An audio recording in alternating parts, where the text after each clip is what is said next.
Hi everybody, this is Blossom, and today I would like to give you some ideas on how you can invite a fae into your home. My first suggestion is, before you consider to invite the fairies into your personal space, to do some research about them.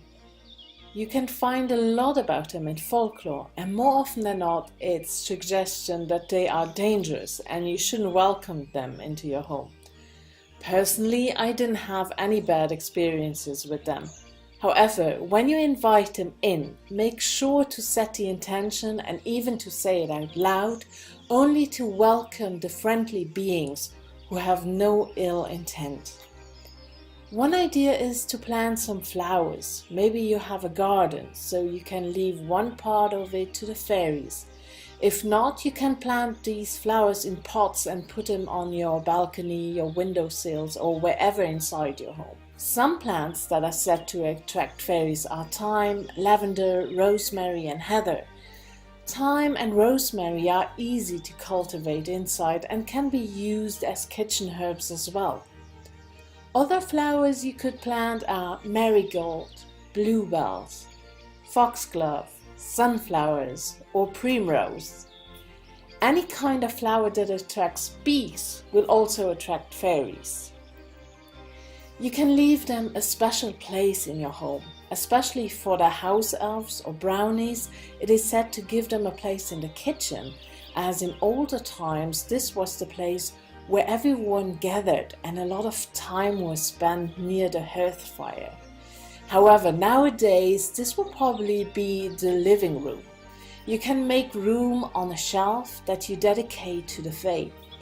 Decorate it the way you want, maybe with pictures of fairies, little figurines, crystals, stones that you found outside, candles, acorns, or whatever you can think of. You don't have to buy anything special. Please, I want to make sure you really don't have to buy anything.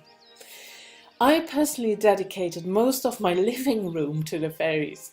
I have a lot of figurines that I've collected over the years. Each of those figures has a very special story to tell. Most of them I bought while visiting special places where I had a strong fairy connection.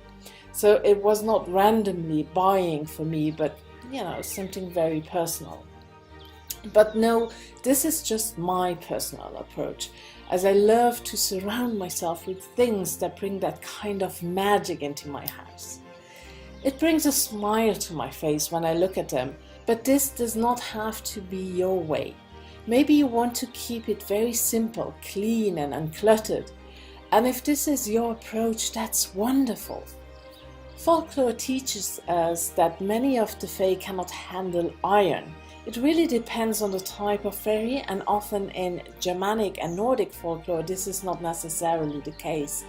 But just if you want to be on the safe side, don't put any iron on their special place. When you found a spot that you want to dedicate to the fairies, use this place as well for offerings for them. The most common offerings are milk and honey, but you can also offer them your own baked goods, ale, mead wine, some of your regular food, fresh fruit, spring water or moon water. Experiment a bit for yourself to see what is well received. I often offer cakes or muffins I've baked or milk, and for the 8 festivals I will offer them alcohol. That's actually well received by my house fairies, but I will not offer them that too often. One note on offerings. I have often read that some people offer them cut flowers. I personally always found that to be very, a bit disturbing. Of course, I cannot speak for all of the fae, but to take the life of flowers, that so many of the fairies take care of, to leave as an offering seems to me very contradictory. But again, this is just my opinion and you have to figure this out for yourself.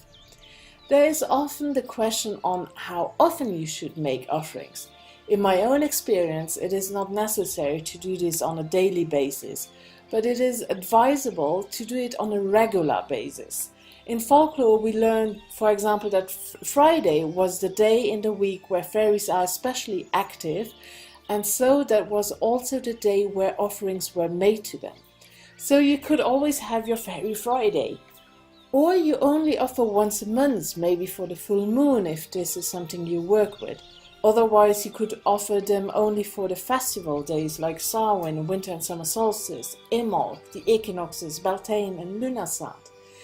Again, this is something you should figure out for yourself, how much your own house fairies expect from you. Know that if you do give offerings, it is not an action of this for that. It just shows your appreciation for them, and it shows the respect you have for them. You may also consider an offering of song. Sing for them, dance with them, and send them your pure energy from your heart. Something else you can do is to buy, or better to make, some fairy doors. Maybe this seems too whimsical for some of you, but remember the saying, if you build it, they will come. It shows the fairies that you are ready to welcome them in. Same thing with building a fairy house. You can find many instructions on the internet of how to build them, or you just go with your instinct. Remember, they don't have to be perfect, and even though there are many beautiful fairy houses to buy, I would suggest you try and build your own. The fairies will definitely appreciate that you put effort in this project to give them a place to stay. Those things that may seem tacky or even maybe too childish to some actually bring the magic into your home and your life. No, if you want to be surrounded by a magical world, you have to make it yourself. You can be the creator of your own fairy realm. I think for now in my fairy series, I covered pretty much the basics to work with the Fae. However, if you have any questions, or if you want me to cover a specific topic regarding fairy, please feel free to write it in the comments, and I'm very happy to make a video about it. I hope this is helpful. Thank you so much for watching. Much love and many blessings, and bye bye!